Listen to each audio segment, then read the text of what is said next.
Good day everyone. So today I will discuss to you what is our topic for today. It's all about Unit 2, learners with special education needs and support strategies.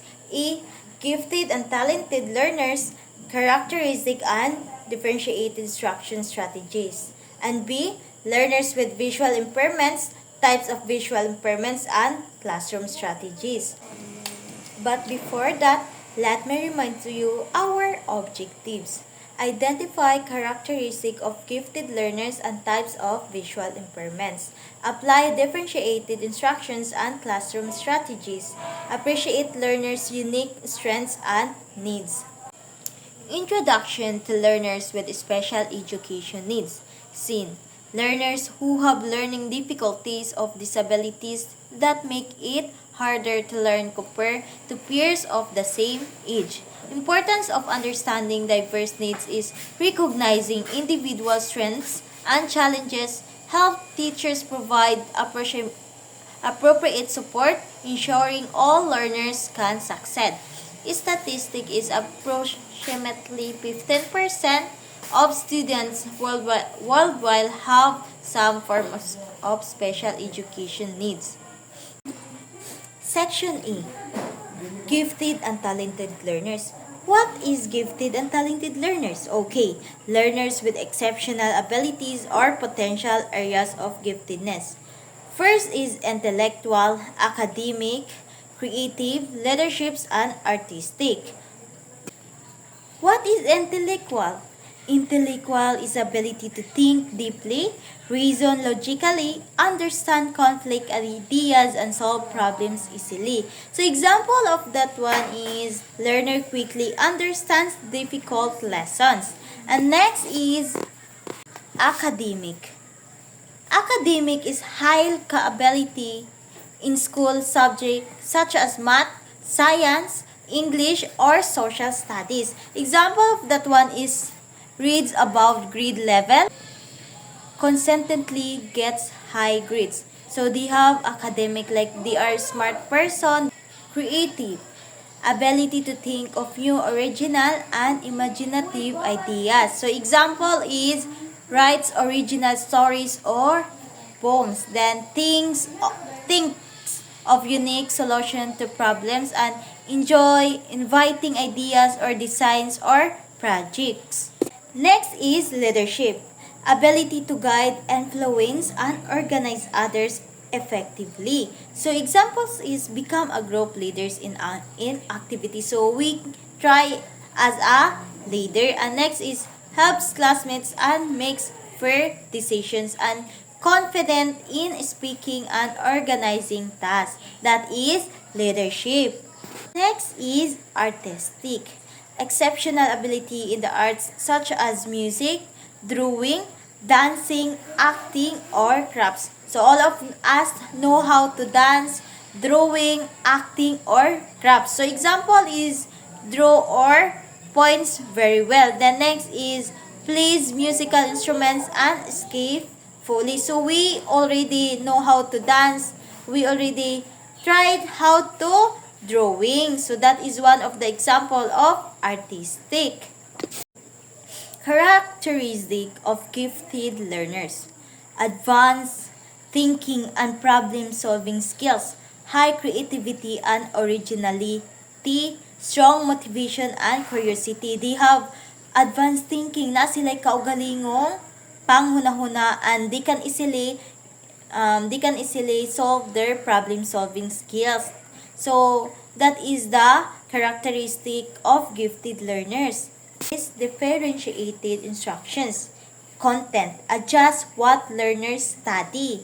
Process, adjust how learners learn, and product is adjust how learners demonstrate understanding. That is differentiated instructions. Next, let's proceed to the section B. Learners with visual impairments. What are visual impairments? So, it is refers to the partial or total loss of vision that affects a learner's ability to access and process information in the classroom.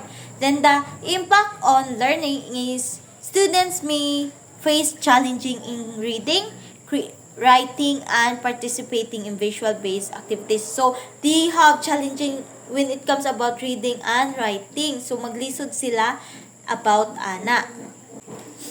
Types of visual impairments. First is low vision.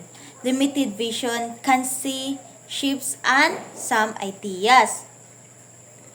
Next is blindness. Complete or near complete vision or loss.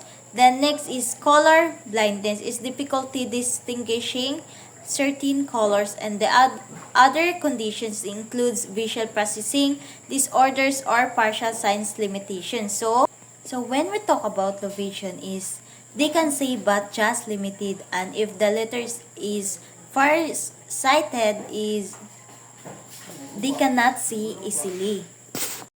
So second is blindness. So blindness means they cannot see or they are just using their ear or to make them know where they are going. Color blindness is learners have difficulty distinguishing certain colors, commonly red and green. Like example also is vision is not blurry, but color-based activities can be confusing.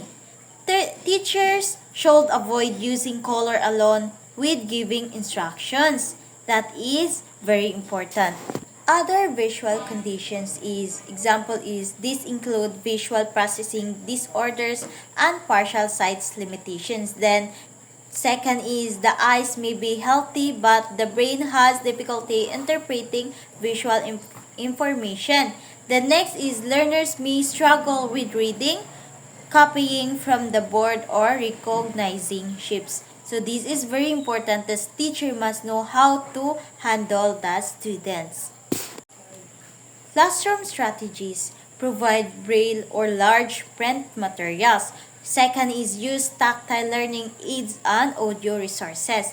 Third is verbal instructions and clear labeling. And fourth is seating arrangement to maximize vision. Gifted learners is required challenging tasks, enrichment activities, and opportunities to explore their talents. Learners with visual impairments is needs accessible materials, assistive tools, and supportive classroom strategies. And the teacher's roles is adapt instructions, recognize each learner's potential, and ensure an inclusive and support learning environment. Inclusive classroom steps. Encourage peer support or promote collaborative learning where classmates access learners with special needs, fostering empathy and teamwork.